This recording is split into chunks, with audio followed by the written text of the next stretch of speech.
O programa Conversando Direito está de volta para compreender melhor as regras do novo Código de Processo Civil que entrará em vigor no ano que vem. Estão aqui conosco, com muita honra para o programa, o desembargador José Marcos Rodrigues, do Egrégio Tribunal de Justiça do Estado de Minas Gerais, e o advogado Dr. José Raimundo Cândido Júnior. Doutor Raimundo, o desembargador disse que agora o cidadão vai compreender melhor, mais claramente, as sentenças que forem proferidas. Isso vai aproximar o Poder Judiciário do cidadão? Ele vai compreender melhor o Poder Judiciário? Eu concordo integralmente com o desembargador José Marcos e acho que realmente isso é o que vai acontecer, como eu disse ainda há pouco, essa proximidade do cidadão com o juiz, ver o juiz de carne e osso na sua presença e poder trocar experiências com ele vai facilitar muito o entendimento. Até dou exemplos.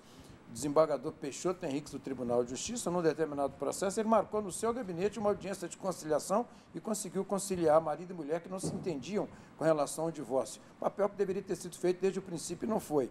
Da mesma forma, o ministro João Otávio de Noronha, no seu gabinete, julgando o recurso lá em Brasília, ele marcou uma audiência de conciliação e buscou fazer o entendimento das partes, nessa aproximação das partes com o judiciário. Isso é muito importante e se vê no judiciário mais transparência e se facilita um resultado positivo para todos os interessados. Quanto à celeridade, nós sabemos que o princípio da moralidade, na verdade, está em sede constitucional, então, né, todos nós temos que a ele nos submeter, mas quanto à celeridade e à transparência, o que o senhor poderia dizer em relação às novas regras do Código? Celeridade é um desafio permanente do Poder Judiciário, porque o crescimento do número de processos em juízo é imensamente superior ao crescimento dos meios, inclusive dos meios pessoais. O número de julgadores cresce 3 vezes numa proporção de 1/10 do que seja o crescimento do número de demandas, que então seriam de 30 vezes.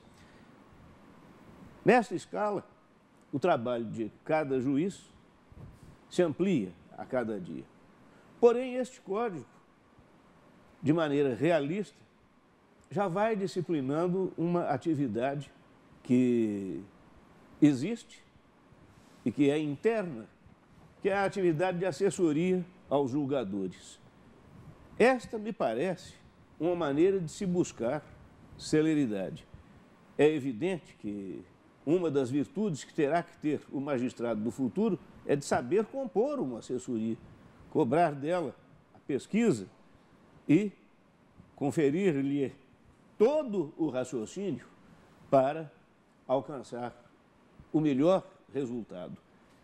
E, por outro lado, o acompanhamento fica facilitado com o uso do processo eletrônico. Há, entretanto, e aqui o professor Raimundo pode até dar uma opinião, há um aspecto que me preocupa, que é o da flexibilização do procedimento, que, por um lado, pode trazer grande agilidade, grande celeridade ao processo, que não dependeria de tantos trâmites a critério exclusivo das partes e dos seus advogados, mas, por outro lado, geraria para o cartório judiciário um problema de controle muito difícil, porque os trâmites sendo variadíssimos, o posicionamento das causas em cartório passa a ganhar uma complexidade muito grande. Hoje, quando se procura uma causa numa fase processual, já se sabe a posição de localizá-la no cartório. Então, ali estão 10, 20, 30 processos, o serventuário procura pelo número, vai encontrar muito rapidamente. Não sei como será isso quando atuar o calendário processual, a flexibilização do procedimento. É verdade. Sem dúvida, o processo eletrônico é uma novidade que vai ganhar o seu espaço. A gente é da época da máquina de escrever, passamos para a máquina elétrica, depois para a máquina eletrônica, depois para o computador, é um crescendo. O próprio imposto de renda, para poder admitir declaração por meio eletrônico, ficou 10 anos de experiência. Então, o que tem sido difícil é querer empurrar a goela abaixo do judicionado um processo eletrônico da noite para o dia, sendo que muitos lugares não têm banda larga, as pessoas não estão devidamente preparadas. Eu mesmo, na minha advocacia, tive há problemas. muitos advogados mais velhos que não têm o hábito de lidar com a informática, que estão sofrendo muito. Que em alguns processos, você não admite mais o processo físico, só eletrônico. E eles Como estão está essa ficando situação? excluídos. Inclusive, Excluídos uma da advocacia. advogada cega fez essa ponderação para o então ministro Joaquim Barbosa e falou que ela se virasse. Mas este código novo está dizendo que o judiciário tem que propiciar meios para que haja a inclusão dessas pessoas com dificuldades. E também, onde não haja o aparelhamento do tribunal para que as peças eletrônicas sejam enviadas, o tribunal tem que aceitar a petição em papel, porque senão vai acontecer, como lembra muito bem o professor Ronaldo Bretas, com o processo eletrônico, a gente acaba sabendo mais depressa que o processo está parado, não é por aí. Pois é, mas nós somos, digamos assim, operadores do direito, nós advogados, desembargador, um julgador. Vamos fazer uma reflexão antes dessa questão propriamente dita do processo. Por que tantos litígios? Nós estamos nos transformando numa sociedade litigiosa. O que está acontecendo? Eu acho que depois da Constituição de 88, houve uma abertura maior em termos de conhecimento dos direitos e as pessoas então começaram a buscar os seus direitos com mais evidência. Eu costumo brincar que eu não sou Angélica, mas vou de táxi. E praticamente todo taxista que me transporta conta um caso e quer propor uma demanda. Então, a gente tem que fazer a política inversa, evitar a demanda, resolver a questão. Então, o pessoal acha que o judiciário é a solução para tudo e não é a solução por conta desses problemas que eu coloquei. São 200 milhões de habitantes, são 100 milhões de processos. E há, infelizmente, demandistas contumazes que usam o Poder Judiciário para fazer moratória. E, dentre esses, o Poder Público. O Poder Público está na maioria dos processos, segundo dados do CNJ, e ele usa o judiciário para fazer moratória. Expressão de um desembargador federal que me disse isso, que não aguenta mais tanta demanda da União Federal, porque ela quer usar o judiciário, e também alguns bancos, seguradoras, porque acham que na justiça vão pagar um juro menor, uma correção menor. Então, usam da justiça para fazer valer os seus interesses, lamentavelmente. Agora, essa mudança da cultura passa pelo banco da escola, desembargador? Sem dúvida que passa. Desde logo se aprende a ter consciência dos próprios direitos.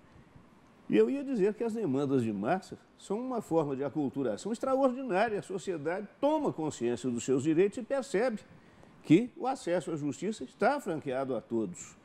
Então, a propaganda, principalmente diante do êxito do advogado, corre feito um rastilho. E o número avassalador de demandas tem de ser respondido pelo Poder Judiciário. Eu vejo nisso um aspecto altamente positivo, que é de cidadania. As pessoas compreendem a sua posição dentro da relação jurídica. Aquele raciocínio de ter direito ou não ter direito passa a ser cada vez mais do cliente do que antes. Grave problema que sempre existiu, o de o advogado só ser procurado nos estertores daquele momento em que a ação não pode mais esperar sob pena da prescrição do direito.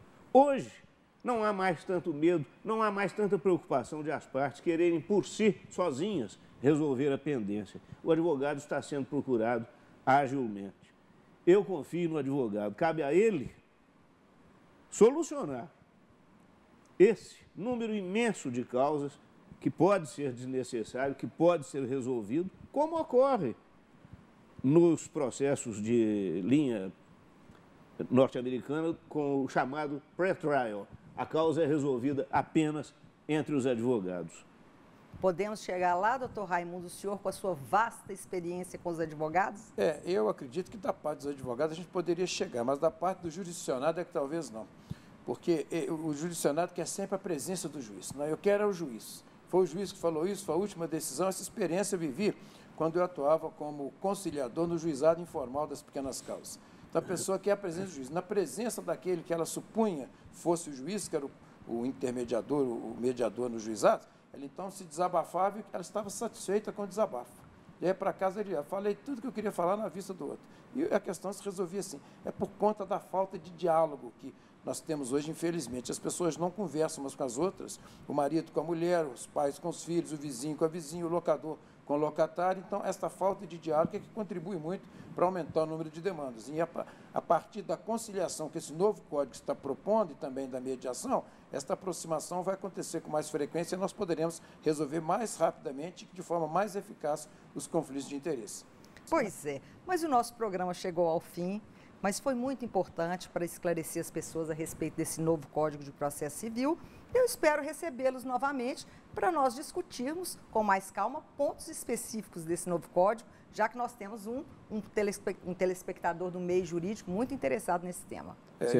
Eu tenho uma solução, são 1.072 artigos do novo código, e nós poderíamos reduzi-los a 10. Ao cumprimento dos 10 mandamentos da lei de Deus. Aos 2 mandamentos, amar a Deus sobre todas as coisas, é o próximo que nós assim mesmo. Se fizermos isso, não precisaremos de Código Civil, de Código de Processo Civil, nem nada. Isso é que eu vim pregando por aí. Vamos mudar, então, o nosso padrão de consciência. É isso aí. Muito obrigada pela participação dos senhores. Um grande abraço a todos. Até o próximo programa Conversando Direito.